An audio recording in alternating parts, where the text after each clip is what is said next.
السلام علیکم ورحمۃ اللہ وبرکاتہ۔ الحمد للہ وکفا وسلام علی حبیبہ المصطفیٰ، اما بعد فاعوذ باللہ من الشیطان الرجیم، بسم اللہ الرحمن الرحیم۔ ان اللہ وملائکتہ یصلون علی النبی یا ایہا الذین آمنوا صلوا علیہ وسلموا تسلیما۔ اللہم صل علی سیدنا محمد معدن الجود والکرم وآلہ واصحابہ الکرام وابنہ الکریم وبارک وسلم صلاۃ دائمۃ سرمدا ابدا۔ سیرت مصطفیٰ کے اس سلسلے میں نبوت کا 7واں سال تھا۔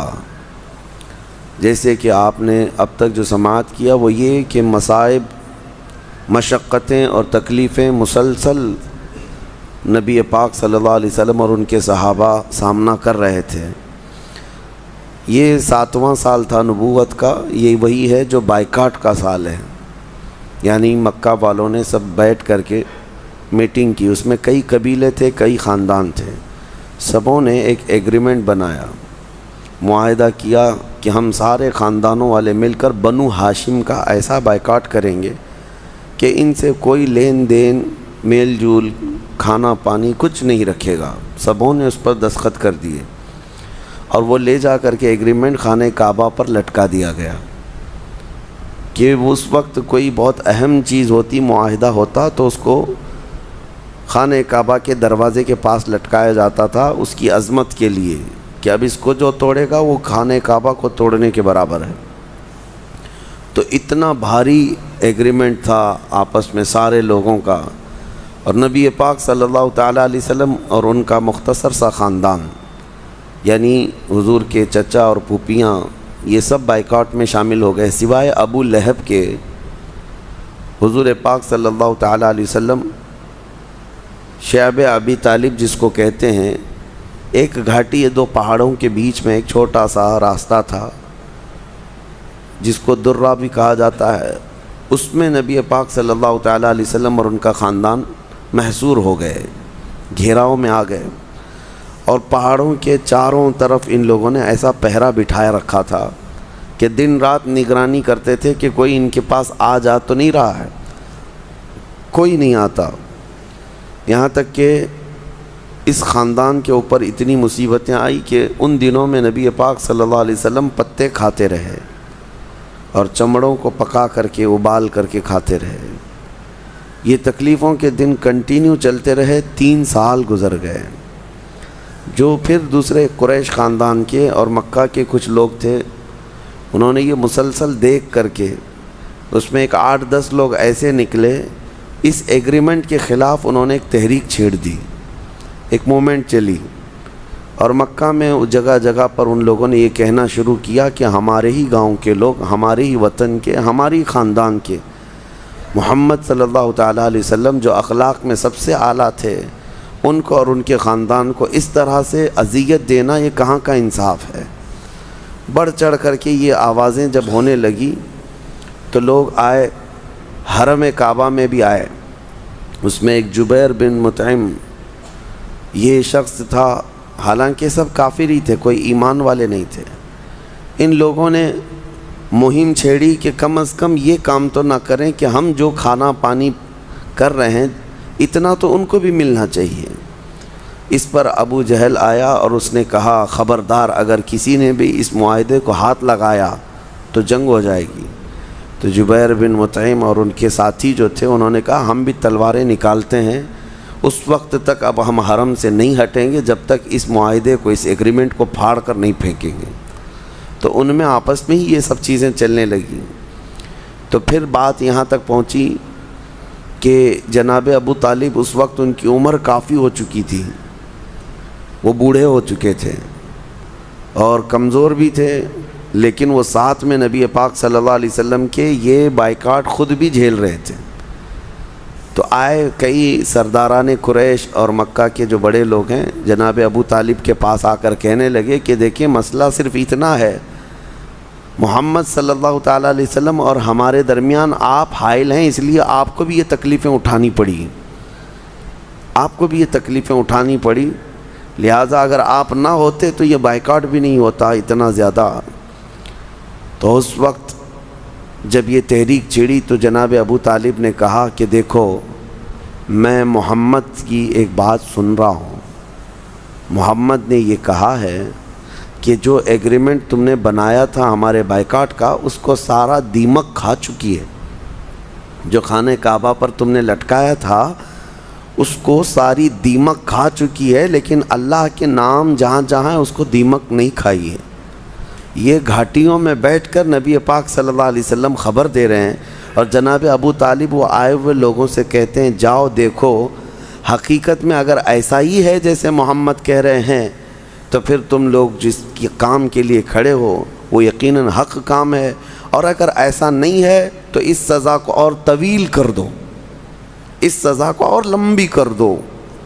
لوگ جو ذمہ دار تھے وہ آئے خانہ کعبہ کے پاس، دروازے وہ جو معاہدہ تھا جو 3 سال پہلے کیا گیا تھا اس کو نکال کر دیکھا گیا تو ساری دیمک کھا چکی تھی، لیکن جہاں جہاں اللہ کا نام لکھا ہوا تھا وہاں دیمک کچھ نہیں کھائی۔ جیسے میرے آقا صلی اللہ علیہ وسلم نے خبر دی تھی ویسا ہی ہوا۔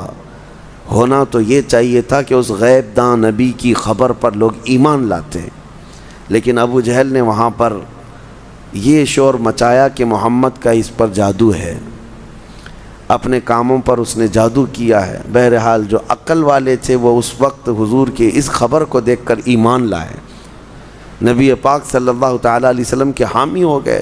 اس کے بعد وہ جو بچا کچا تھا ایگریمنٹ اس کو پھاڑ کر پھینک دیا گیا، اور یہ سوشل بائیکاٹ جو ہے یہ ختم کر دیا گیا۔ اب یہ نبوت کا 10واں سال ہے، یعنی نبی پاک صلی اللہ علیہ وسلم کی عمر مبارک کتنی ہوگی اس وقت؟ آپ کو اندازہ ہونا چاہیے جب نبوت کا 10واں سال ہے، حضور پاک صلی اللہ علیہ وسلم کی عمر 50 سال کی، کیونکہ 40 سال کی عمر میں آپ نے اعلان فرمایا، اور نبوت کا 10واں سال مطلب حضور کی عمر 50 سال تھی۔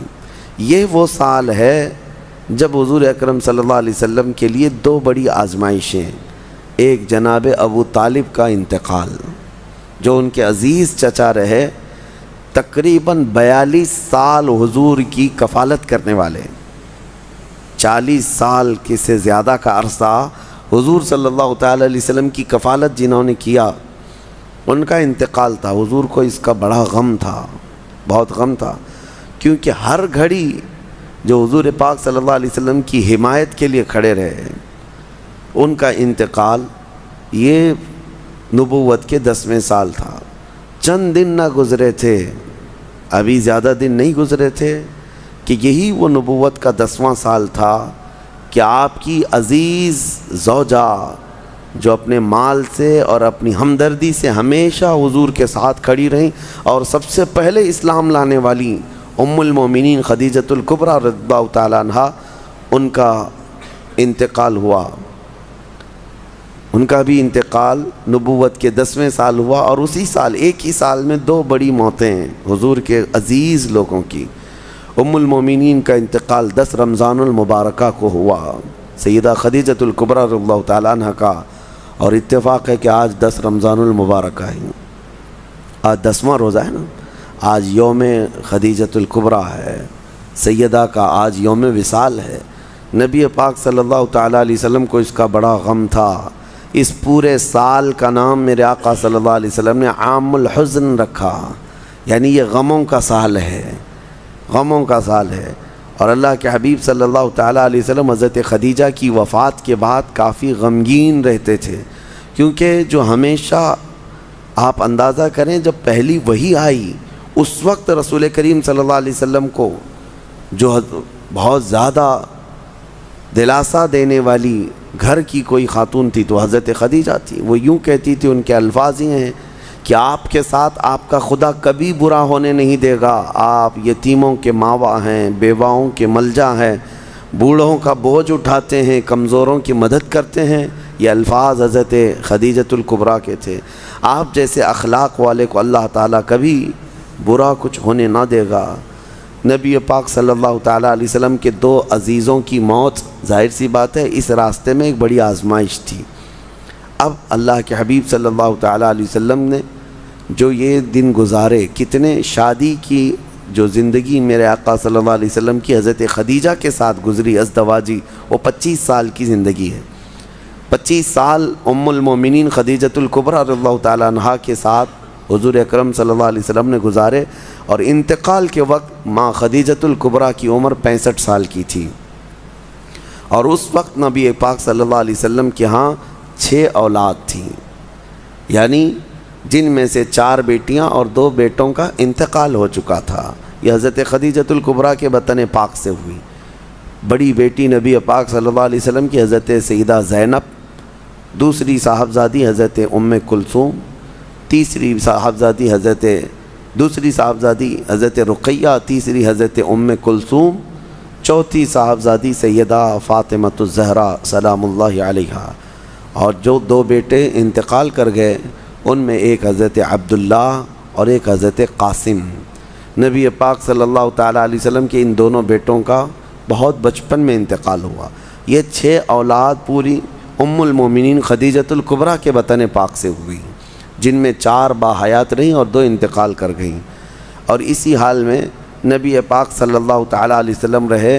اور پھر جب آپ تنہا رہتے، غمگین رہتے، تو ایک صحابیاں ہیں حکیم بنت حرام، اور جن کا نام تاریخ میں ہے خولہ، تو یہ نبی پاک صلی اللہ تعالیٰ علیہ وسلم کی غمگینی کو دیکھ کر انہوں نے خود مشورہ دیا کہ نبی پاک صلی اللہ علیہ وسلم کو کہ آپ دوسرا نکاح کیوں نہیں کرتے ہیں، آپ تنہا کیوں رہتے ہیں؟ تو پھر ان کے مشورے پر حضرت سودا بنت زمعہ، یہ دوسری سب سے پہلے آنے والی حضور کے نکاح میں زوجہ مطہرہ ہیں، نبی پاک صلی اللہ تعالیٰ علیہ وسلم نے ان سے نکاح فرمایا۔ اب یہاں سے جو نکاح کے اور دیگر سلسلے ہیں وہ شروع ہوئے، کئی ازواج مطہرات میرے آقا کے حرم میں آئیں۔ اب تبلیغ اسلام کا جو سلسلہ تھا وہ کہاں کو پہنچا؟ اب مسئلہ یہ ہے کہ نبی پاک صلی اللہ علیہ وسلم حج کا جو موسم ہوتا تھا اس کو بہت اہمیت دیتے تھے، کہ ہر جگہ سے لوگ آتے تھے، حضور مینا کی وادی میں جاتے تھے، اور وہاں جو مختلف قبیلے آتے ان کے سامنے تبلیغ فرماتے، لوگ متاثر ہوتے تھے۔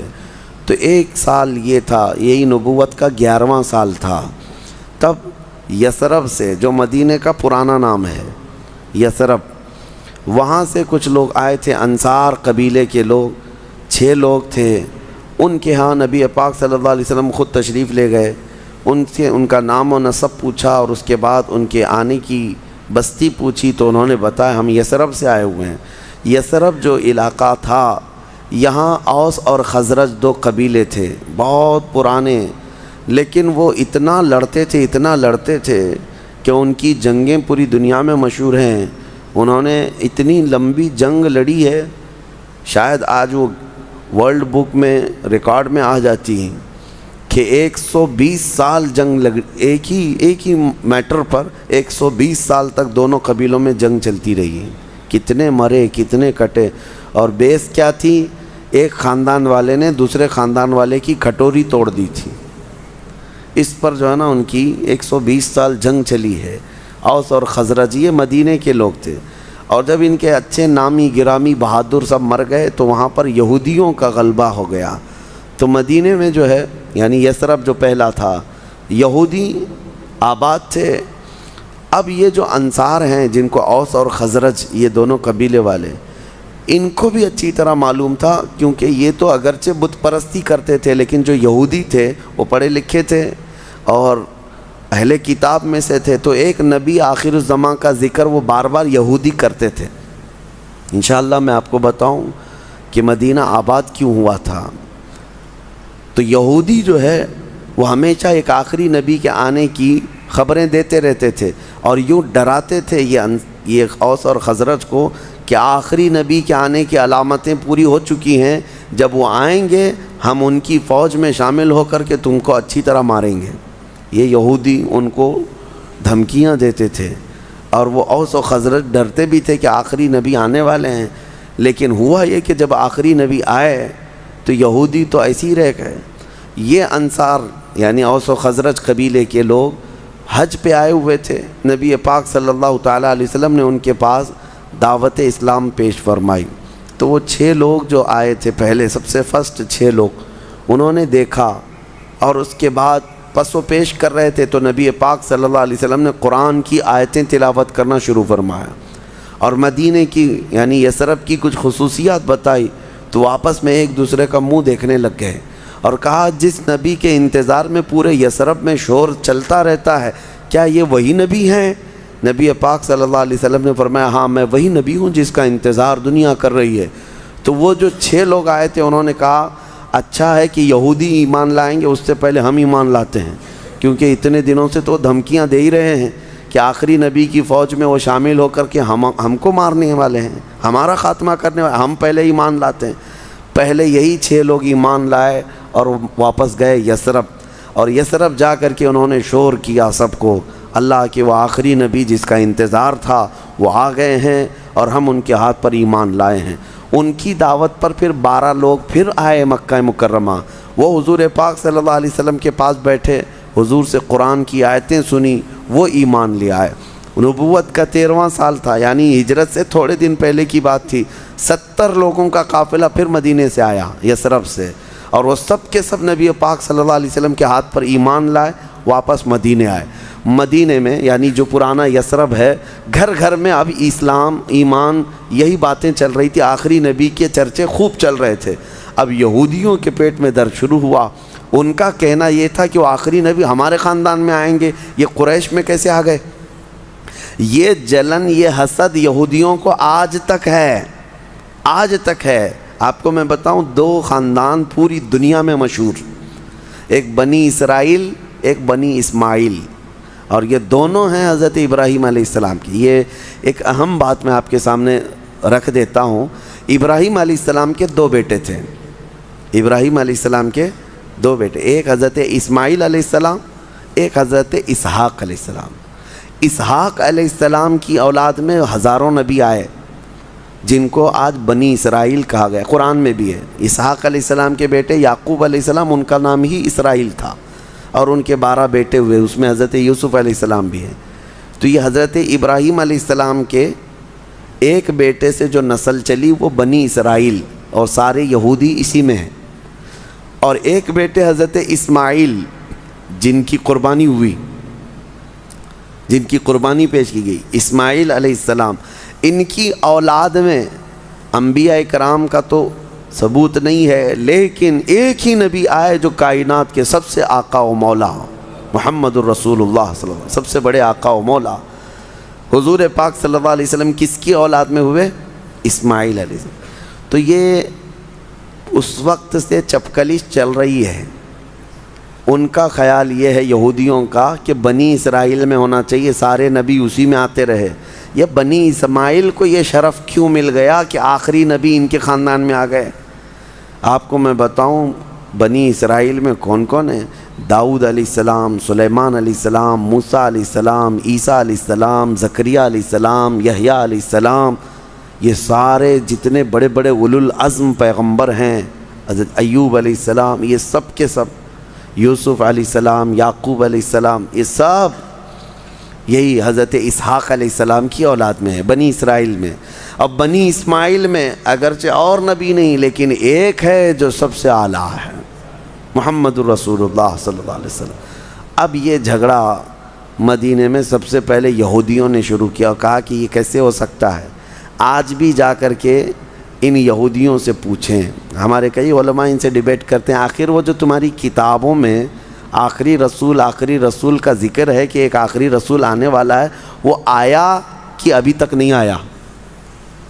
ان سے اب پوچھیں، ابھی جا کر کے، یہودی آج بھی ہیں، کتابوں میں ابھی بھی ذکر ہے نا، وہ آخری رسول آیا یا نہیں آیا؟ ان کا جواب نہیں۔ اگر آیا تو وہ کون ہے، اور نہیں آیا تو ابھی کب آئے گا؟ ان کے پاس اس آخری رسول کی نشانیاں ہیں۔ قرآن خود کہتا ہے یہ محمد رسول اللہ صلی اللہ علیہ وسلم کو ایسے جانتے ہیں جیسے اپنے بیٹوں کو بھی نہیں جانتے، انہیں پکا معلوم ہے یہی آخری رسول ہیں، حسد کے مارے لیکن نہیں کہتے کہ وہ آخری رسول جن کا تذکرہ کتابوں میں آیا ہے۔ بہرحال مدینے میں انصار بازی لے گئے، یہ آگے بڑھ گئے اور ایمان لائے اور چرچا خوب ہونے لگا۔ یہی سبب تھا کہ یثرب یعنی پہلے مدینے میں جب گھر گھر میں اسلام پھیل گیا تو تو نبی پاک صلی اللہ تعالیٰ علیہ وسلم مکہ سے ہجرت کر کے مدینے کو ہی منتخب اسی لیے فرمایا کہ آلریڈی وہاں پر حضور صلی اللہ تعالیٰ علیہ وسلم کے چاہنے والوں کی تعداد بہت زیادہ تھی۔ بہرحال ہجرت یہ 13ویں سال ہوئی، نبوت کے 13ویں سال، اس وقت تک نبی پاک صلی اللہ علیہ وسلم مکہ مکرمہ میں ہی تھے۔ اللہ کریم ہم سب کو نبی پاک صلی اللہ تعالیٰ علیہ وسلم کی سیرت طیبہ سے درس و عبرت حاصل کرنے کی توفیق عطا فرمائے، ہماری زندگیوں میں حضور کی سیرت کی جھلکیاں عطا فرمائے۔ وآخر دعوانا ان الحمد للہ رب العالمین۔